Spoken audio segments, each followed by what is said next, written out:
যতটুকু ভালোবাসে একটু যদি জিনিস কম হয় আমার 12টা বাজাবে। কিন্তু 2-3 মাস পরে আমার বাড়িতে আমি যাই, মায়ের জন্য যদি কিছু কিনে নিয়ে যায় আগে আমারে গরম দেয়, কেন টাকা খরচ করলি? আর শ্বশুর শাশুড়ির বাড়িতে যদি যায় আগে হাতের দিকে তাকায়। আপনি ঠিক বললেও ঠিক, না বললেও ঠিক। কারণ পৃথিবীতে আমি যতগুলো রাষ্ট্রে ঘুরলাম কোন জায়গায় আমি পাইনি যে নিঃস্বার্থ ভাবে মানুষ ভালোবাসা দেয়। যারাই ভালোবাসে ওর পেছনে স্বার্থ আছে, কিন্তু শুধু মা আর বাবা এই দুইজনের ভালোবাসায় কোনো স্বার্থ আমি পাইনি। এই জন্য কোরআনে কারিমে আল্লাহ যত জায়গায় মা আর বাবার নাম দিয়েছে তত জায়গায় ব্যাখ্যা দিয়েছে।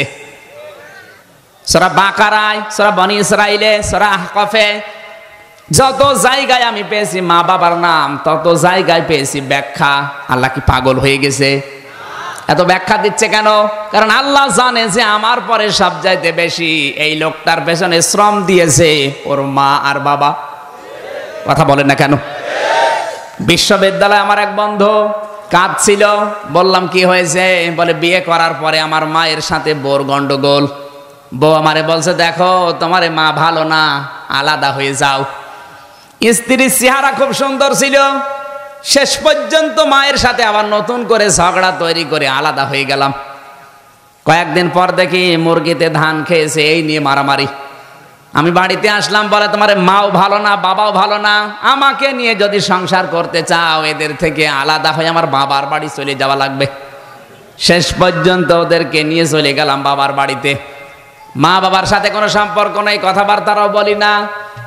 এই মাঝখানে শ্বশুর আর শাশুড়ি মিলে টাকা পয়সা দিয়ে আমারে পাঠিয়ে দিল লন্ডনে। দীর্ঘ 5 বছর আমি লন্ডনে আছি, যত টাকা পয়সা উপায় হয় সব আমার স্ত্রীর নামে অ্যাকাউন্ট করা পাঠিয়ে দেয়। মা বাবার খোঁজও নেয়নি, খবরও নেয়নি। কিন্তু হঠাৎ আমার প্লেগ রোগ দেখা দিল, সোয়াইসি রোগ, যেটা যার কাছে যায় তারই হয়। লন্ডনে ডাক্তাররা বলেছে দেখো এই রোগে মানুষ 2-3 মাসের বেশি বাঁচে না, তোমার যখন রোগটা ধরা পড়েছে তাড়াতাড়ি নিজের দেশে চলে যাও। চিঠি লিখেছে শ্বশুর আর শাশুড়ির কাছে।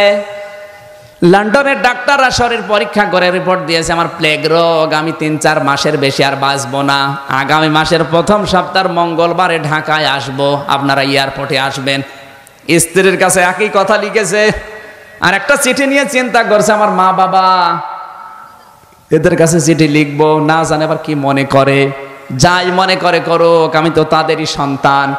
চিঠি লিখেছে মা আর বাবা, দীর্ঘ 5 বছর তোমাদের খোঁজ খবর নেইনি, এ চিঠি পেলে না জানি কি মনে করো। আগামী মাসের প্রথম সপ্তাহের মঙ্গলবারে ঢাকায় আসবো, এয়ারপোর্টে আসবেন। শরীর খারাপ, মায়ের কাছেও বাবার কাছেও লিখে নাই। চিন্তা করছে দেখি চিঠির জবাব আসে কিনা। হঠাৎ করে দেখে জবাব দিয়েছে শ্বশুর আর শাশুড়ি, চিঠির জবাব দিয়েছে জামাই বাবা চলে যখন আসতেছ তোমার শাশুড়ির জন্য লাল লাল চাদর আর আমার জন্য শার্ট আর প্যান্টের পিস নিয়ে এসো। স্ত্রী জবাব দিচ্ছে বান্ধবীদের স্বামীরা আসার সময় এই এই জিনিস নিয়ে এসেছে, তোমার আমি লিস্ট করে দিলাম, আসার সময় তুমি এই এই জিনিস নিয়ে আসবা।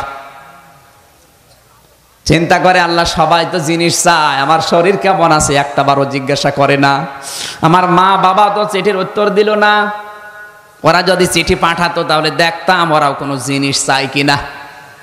হঠাৎ পিয়ন এসে বলে চিঠি, বাইরে যে দেখে মা আর বাবা দুইজন মিলে চিঠি লিখেছে। চিন্তা করছে না এই চিঠি আমি এখনই পড়বো না। কেরোসিন তেল এনেছে, ম্যাচ নিয়ে এসেছে। যদি চিঠি খোলার পরে দেখি এখানে ওদের মতো জিনিস চাওয়া আছে, তাহলে আমি নিজের শরীরে কেরোসিন ঢেলে আগুন লাগিয়ে মারা যাব আত্মহত্যা করে। লিখেছে প্রথম নাম্বার এই লাইনে লেখা আছে প্রাণের সন্তান, দীর্ঘ 5 বছর লন্ডনে আছো, কোনোদিন খোঁজও নাওনি, খবরও নাওনি, অথচ 5 বছরে 5 সেকেন্ডও তোমাকে আমরা ভুলে থাকতে পারিনি। দ্বিতীয় লাইনে লিখেছে প্রাণের সন্তান, আগামী মাসের প্রথম সপ্তাহের মঙ্গলবারে ঢাকায় আসবা। প্লেনে যখন উঠবা সঙ্গে সঙ্গে গরিব দুঃখীকে কিছু পয়সা দান করবা। কারণ কত প্লেন উড়ে যায়, কত প্লেন অ্যাক্সিডেন্ট হয়, তুমি জাদু যেন সহি সালামতে আসতে পারো, এই জন্য বাড়িতে 2টা খাসি ছাগল ছিল, 2টা সাদগা করে দিয়েছি। তুমি যতদিন দেশে ফিরে না আসো, প্রতিদিন একটা করে রোজার 2 রাকাত করে নামাজ আমরা মান্নত করলাম। চিঠি পড়ে আর চোখের পানি ফেলে হাউমাউ করে কাঁদে, আল্লাহ আমি কি করলাম।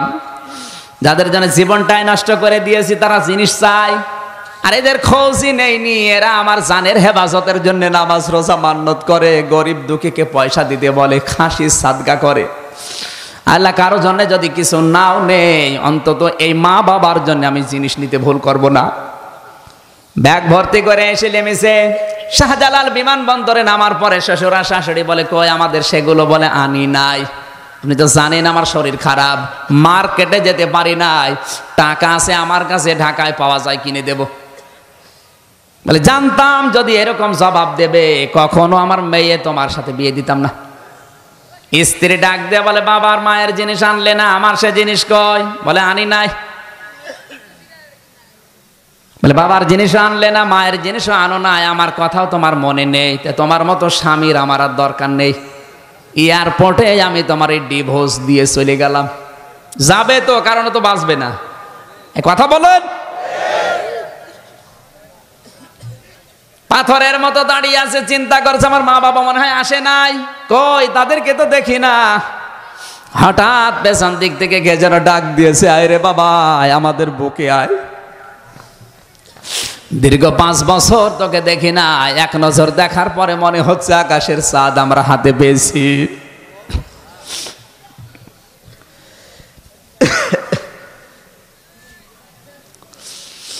সন্তান মাকে পরীক্ষা করার জন্যে পায়ে হাত দিয়ে সালাম করতে গিয়ে বলে মা আমি কিন্তু তোমাদের জন্য লন্ডন থেকে কিছু আনতে পারি নাই। মাথা পড়েছো করে বলে বাবা জিনিসের কথা বলবি না, তুই জাদু যে সহি সালামতে ফিরে এসেছিস সেইটাই আমাদের জীবনের বড় জিনিস। পায়ে যখন হাত দিতে গেছে মা বুকে জড়িয়ে নিয়ে বলে বাবা তোর শরীর কি দুর্বল, মারাত্মক কোনো অসুখ নাকি? ছেলেটা বলে মা তুমি তো ডাক্তার না, তুমি তো শিক্ষিতাও না, গ্রাম্য মেয়ে মানুষ, আর আমি তো চিঠির ভেতরে তোমার কাছে লিখেও নাই যে আমি অসুস্থ, তুমি কিভাবে টের পেলে? মা বলে বাবা 10 মাস 10 দিন তোকে আমি তরমুজের মতো বহন করেছি এই পেটে, ডেলিভারির কষ্ট সহ্য করে দুনিয়ার মুখ তোকে দেখালাম, 2.5 বছর পর্যন্ত তোকে দুধ খাওয়ালাম, 2 বছর 2.5 বছর তোকে বুকের দুধগুলো খাওয়ালাম, 25-30 বছর পর্যন্ত তোর পেছনে আমি শ্রম দিয়েছি, যে বিনা স্বার্থে এতগুলো বছর তোর পেছনে আমি কাটালাম, আমি মা কি বুঝবো না তোর শরীর ভালো না খারাপ? সত্যি করে বলতো তোর কি হয়েছে? ছেলেটা হাউমাউ করে কেঁদে বলে মা আমি আর কিচ্ছু লুকাবো না, কিচ্ছু গোপন করব না, এমন একটা অসুখ আমার শরীরে, প্লেগ রোগ, ডাক্তাররা বলেছে 3-4 মাসের বেশি আর বাঁচবো না। ও মা বাবা যা করেছি অন্তত মরণের আগে আমারে মাফ করে দাও।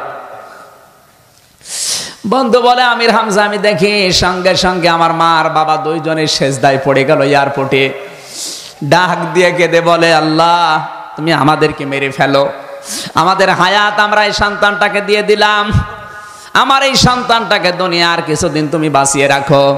নবীজি জানিয়েছেন মার বাবা যদি মন থেকে কিছু বলে ওটা কিন্তু সঙ্গে সঙ্গে আরো সে চলে যায়। আমার আল্লাহ মার বাবার দোয়া কবুল করে ওই ছেলেটাকে কুদরতের দাওয়া পান করিয়ে চিরদিনের জন্য সুস্থ বানিয়ে দিয়েছেন।